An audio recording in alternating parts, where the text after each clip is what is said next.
Okay, there are very few jokes in this presentation, but to lighten the mood, we recently had an election in Ireland, and I just to show you that we haven't just laid down and die. Here are some things that appeared on doors to greet canvassers as they went around. So you need to know some public indications of public attitude towards the outgoing government.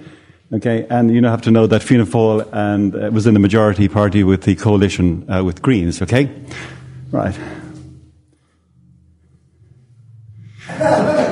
Beware of the vicious anti-Fianna Fáil dog. No canvassers, please. We know who we're going to vote for. Apologies for the quality. The quality is bad. That's the way it was in the original. Canvassers will be shot.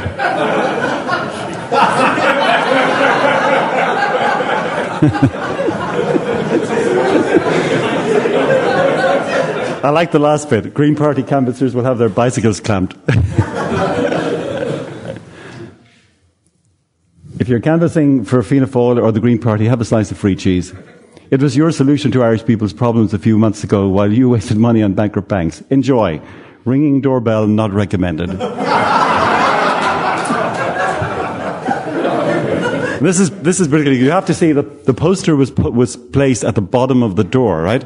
So when you bent down to read it, it said, Fianna Fáil canvassers, the position you are now adopting to look at this notice is the position you have left the country in with the IMF. Bent over, arse in the air. Apologies for the thing. Still want to knock? Thought not.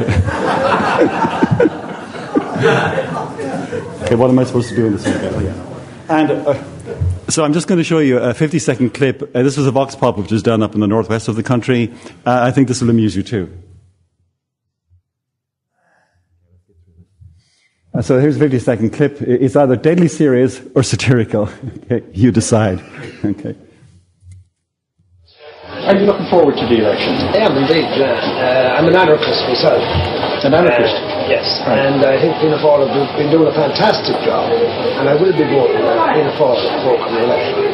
Right. And why would an anarchist be voting for Fianna Fáil? Well, we believe in the theory of chaos, of complete destruction of society as it stands at the moment. And the only one in this country that adheres to my policy is Fianna Fáil. Because they have the country half destroyed. I think if they get back in for another term, they're totally destroyed. So you wouldn't be interested in getting a new government in place? No, I think that a new political system will emerge from the ashes. Total destruction of the system we know, and the only one that is doing it at the moment is Fianna Fáil. Okay, and well, that's actually fantastic. Okay, you probably didn't get much of that, but what he said was the guy said, who are you going to vote for? He said, I'm going to vote for Fianna Fáil. He said, I'm an anarchist myself. He goes, really? Why are you voting for Fianna Fáil? He said, well, because they have destroyed the country. We believe in the theory of total destruction, and we want to get them back in so they can finish the job.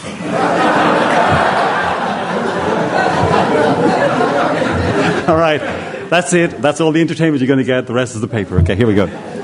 Okay, and actually, given what Gary North has just said, I feel somewhat embarrassed about reading from a script. I feel like the woman who went to the cathedral and the new bishop gave a sermon and he read it. And when she came out, a friend of hers, what did she say? What did he say? And she said, I can't remember. If he can't remember it, how can I? Okay. But anyway, so an overwhelming prejudice in favour of ancient and existing usages has been and ever probably will long continue to be one of the most prominent characteristics of humanity. And no matter how totally inconsistent with the existing state of society, no matter how utterly unreasonable, both in principle and practice, no matter how eminently absurd in every respect such institutions or customs may be, still, if they have but the countenance of fashion or antiquity, if they have but been patronized and handed down to us by our forefathers, their glaring inconsistencies, defects and puerilities are so completely hidden by the radiant halo wherewith a blind veneration has invested them, God, I wish I could write like this, that it is almost impossible to open the dazzled eyes of the world to an unprejudiced view of them. Herbert Spencer. That's the guy, you better believe it. Okay. Okay. As the opening citation attests, perhaps most people have a deep-rooted predisposition to keep things the way they are. For every one person who's avid for change, there are 99 who instinctively resist it. This innate resistance to change finds expression in the political philosophy called conservatism. Now, on the other hand, unlike conservatives, the attitude of libertarians towards change is not derivable from their name. While the libertarians name witnesses, obviously, to the high regard valuation of liberty, to be pro-liberty is as yet to adopt no particular attitude to the status quo unless the status quo limits or prevents freedom. Are these political philosophies intrinsically opposed to each other, or is it possible to be both? Russell Kirk, a friend of we all love Russell. Russell believes that apart from their common detestation of collectivism in governments that go beyond their competence, conservatives and libertarians have little or nothing in common. The problem with libertarians, he says there, is their fanatical attachment to the notion of personal freedom as the whole end of civil social order and indeed of human existence. Their pathological concern with freedom leads them to adopt an attitude of tolerance to all sorts of views and opinions, a tolerance that leads in the end to their own prescription. In Kirk's view, it is consummate folly to tolerate every variety of opinion on every topic out of devotion to an abstract liberty, because opinion soon finds expression in action, and the fanatics whom we tolerated will not tolerate us when they are in power. What libertarians dread most of all, according to Kirk, is obedience to the dictates of custom. They are intolerant of any authority, and in morals, such intolerance can lead to perversity. In the end, there is no great gulf fixed between libertarianism and libertinism. All right? And if that isn't enough, libertarians also suffer from some kind of metaphysical madness, inasmuch as, despite their doctrines being repeatedly rejected both logically and practically, they still persist in putting them forward. If stupidity consists in the repetition of the unworkable in the hope that the next time it might work, like a fly repeatedly banging its head against the window pane, then libertarians must be incredibly stupid. Are libertarians necessarily utilitarians? Does libertarianism imperil human freedom? Do libertarians disparage or degrade all human values except freedom?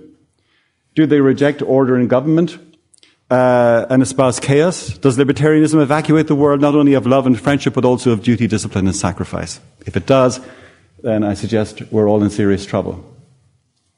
I'll explain this picture in a moment, okay? Sorry for the quality.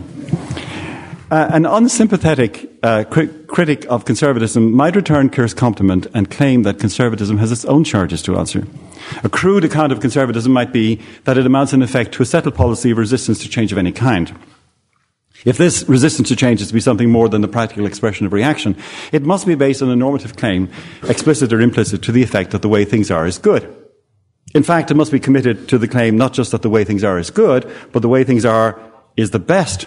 Or if not the best, why resist the change from the bad to good, the good to better, and the better to best? The self-evident absurdity of this position reveals its fundamental unreasonableness. The way things are now is manifestly not the way things were 100 years ago, and 100 years from now things will be different in ways as yet unimaginable. A no-change policy would commit a conservative not just to the normative claim that the way things are now is the best, but to the absurd claim that the way things are now is the best until tomorrow. You may remember that in Monty Python's Life of Brian, that's hence the okay, as a member of the People's Front of Judea, not to be confused, as we all know, with the splitters of the Judeans, People's Front and the Popular Front of Judea, okay, as they conspire to kidnap Pontius Pilate's wife, the question is asked, what have the Romans ever done for us? And the answer is nothing. Well, nothing apart from better sanitation and medicine and education and irrigation and public health. Oh, and roads, and a fresh water system, and baths, and public order. But apart from that, nothing. Okay. That'll probably be the last laugh you get on this one, okay? The fundamentalist conservative has to believe, like Voltaire's hero Candide, that everything is for the best and the best of all possible worlds, until, of course, things improve.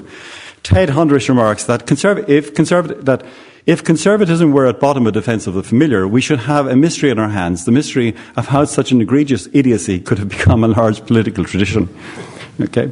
Another way of capturing the essence of the conservative approach to change is given by the contemporary philosopher Roger Scruton, who remarks that the desire to conserve is compatible with all manners of change, provided only that the change is also continuity. Continuous change, according to Scruton, is good. Discontinuous change is bad. Now, once again, this criterion seems implausible. If something is really bad, its continuation is certainly no better than its termination. When, for example, the fundamental injustice of slavery finally penetrated the conscience of the civilized world, there was only one thing to be done: abolish it forthwith. Okay? Such abolition was radically discontinuous with what had gone before, indeed radically discontinuous with human history from its earliest period. But who will argue that this change was not for the better? What conservative is prepared to defend the perpetuation of slavery simply to avoid the discomfort of discontinuity? In their focus... Okay, sorry, I had to cut some things out here, right? Okay, let's go. In their focus on tradition, conservatives touch on something important, however, and this actually relates to something that just came up in Professor North's paper. But it may not have for the conservatives quite the significance they attribute to it. It is true that much of what we are is simply given to us and is not a matter of choice. The family we belong to, however much we'd like to change them, right, is given to us. The nation we conceive of as ours, the language we speak, the way we speak it, indeed many of our ideas, all these are important, perhaps constitutive parts of what we are, parts of our very identity, if you will, and yet not a matter of choice. One calls to mind the hero of the Gilbertian satire. Okay, let me just do this. There we are. Gilbert and Sullivan, HMS Pinafore, right? One calls to mind the hero of the Libertarian satire HMS Pinafore, who was proud to be an Englishman, although, as the bosun proclaims, he might have been a Russian, a French or Turk or Prussian, or perhaps Italian. Okay, and who, in spite of all temptations to belong to other nations, remains an Englishman, as if he had any choice in the matter, right? That's the whole point of the satire, okay? Even if one were to change one's political allegiances and obtain a new passport, it is scarcely possible to cease to be, in some fundamental sense, a member of the nation you were born into. Now, a key point of tension between conservatives and libertarians is precisely this question of coercion. But if it's granted that one should not be coerced into observing customs of tradition, Rothbard, for one, was more than happy to go along with much of conservative thought. In a late essay, he called his fellow libertarians to order, remarking that libertarians often mistakenly assume that individuals are bound to one another only by the nexus of market exchange, forgetting that, as he said, everyone is necessarily born into a family, and one or more of several overlapping communities, usually including an ethnic group with specific values, cultures, religious beliefs, and traditions. And yet, despite being partially constitutive of our identities, tradition can, at best, have an heuristic function. For however much something has been done, for however long and by however many, questions can always be asked. Is this right? Is this good? Is this the best? And these questions subvert any ultimate normative claim that tradition can make. Now, misunderstandings, rife. Okay, if it's possible to screw up and misunderstand, you're guaranteed that this will happen. I know there's some teaching as a teacher, and you will know yourself that if you were to read the students' notes of what you just said, you would be horrified. Okay, so if people can screw it up, they will screw it up. So it's not. The amazing thing is not that we misunderstand and misinterpret and get things screwed up. The mystery is that we even occasionally understand. This is my theory for hermeneutics. I'm going to write a book on this someday. Okay, misunderstandings can arise from the failure to recognize the severely limited ethical scope of libertarianism. It is not intended to be, nor is it a complete ethical theory. It is rather an overarching constraint on any such theory. This is indeed, I take this precisely from the Ethics of Liberty. Libertarianism does not imply that all modes of conduct are equally valuable or have equal merit. There may well be those who think of themselves as libertarians who think this, but despite such a view, despite Kirk's assertion that liberty descends into a maelstrom of license, it is not a necessary consequence of libertarianism as such, and a libertarian may choose to be a libertine, but there is nothing in libertarianism to constrain him to be one. Tibor Mackin asked, quote, is libertinism implicit in the advocacy of liberty as the highest political principle? And he answers, no. Libertarianism only prohibits the forcible quelching of indecent conduct, not its vigorous criticism, opposition, boycott, or denunciation in peaceful ways. Right.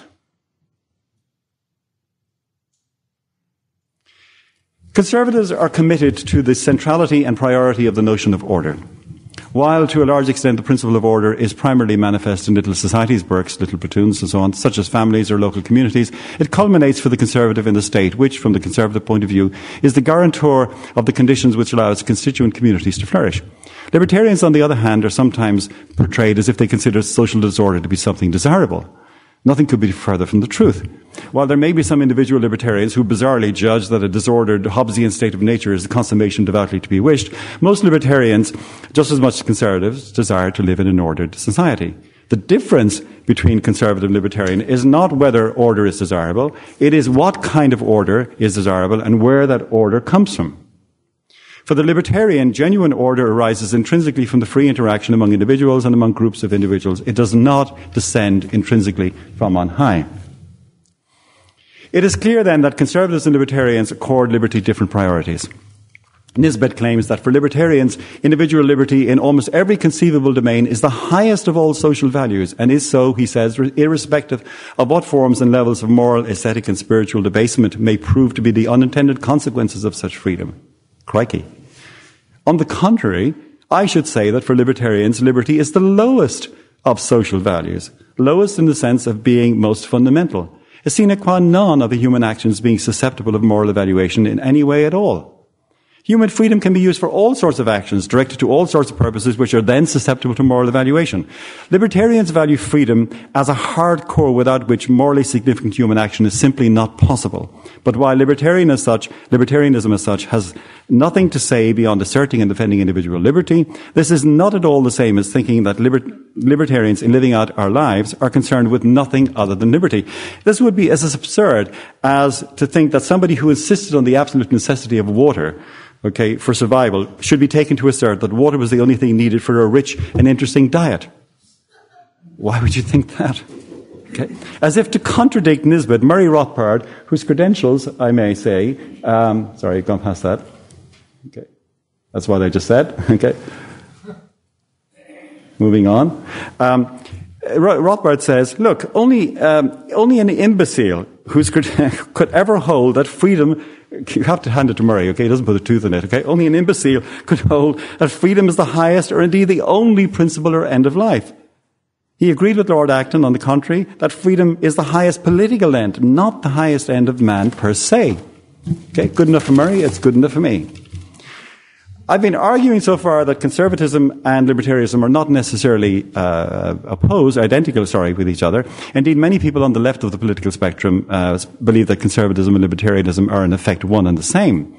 And even some conservatives are inclined to think that libertarians are their natural allies. But this is not necessarily so. While on some issues there are factual overlaps between the two schools of thought, noticeably in the area of trade, business and economics, in other areas conservatism and libertarianism sharply diverge. Libertarianism has one and only one basic principle, which is that all should be free to do whatever they wish to do, provided only that in so doing they do not aggress against others. It's really as simple as that. This principle is both simple and initially attractive.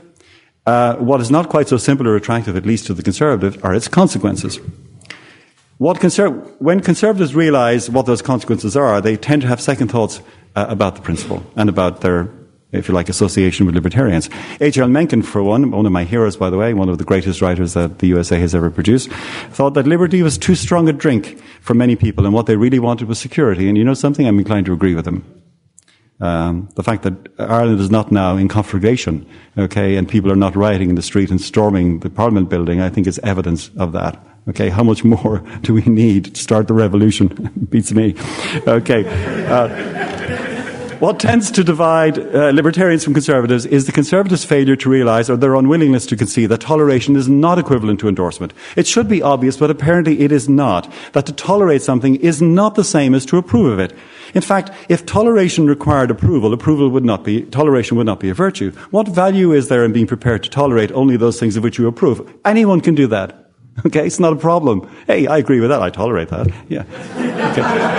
But if you don't like it, hey, so that's where my toleration ends. It's just pointless. The libertarian may adopt any of a number of moral attitudes towards various issues, prostitution, drugs, and so on. But the only question for him as libertarian is not whether these modes of activity are to be commended or are a fitting mode of human activity taken in the round, but only whether in engaging in such activities a person is infringing upon the liberty of others.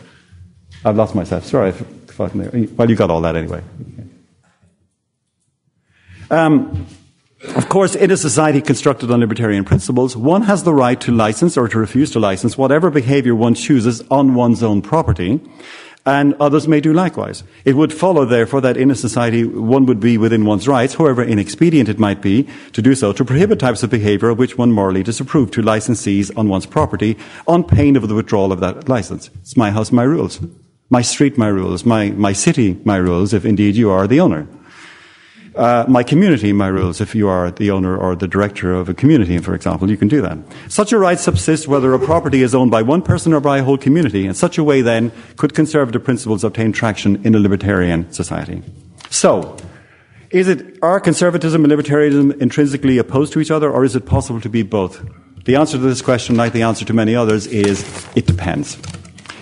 It depends primarily on the position one starts from. As we've seen, conservatism is rooted in a disposition to resist rapid and fundamental change and to accept only those changes that are, as it were, reformative and organic.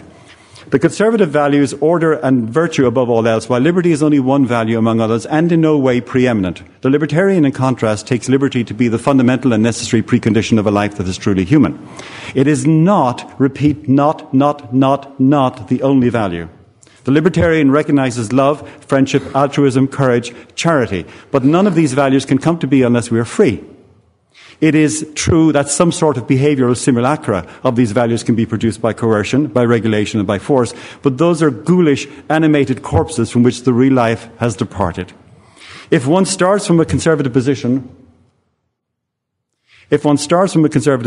where am I? One can adopt and adapt conservative values in a way that supplements and embodies one's commitment to freedom, provided that in so doing, one does not compromise one's primary commitment to freedom. If one starts from a conservative position, one is unlikely ever to become a libertarian or to endorse libertarianism unless one undergoes a political philosophical conversion.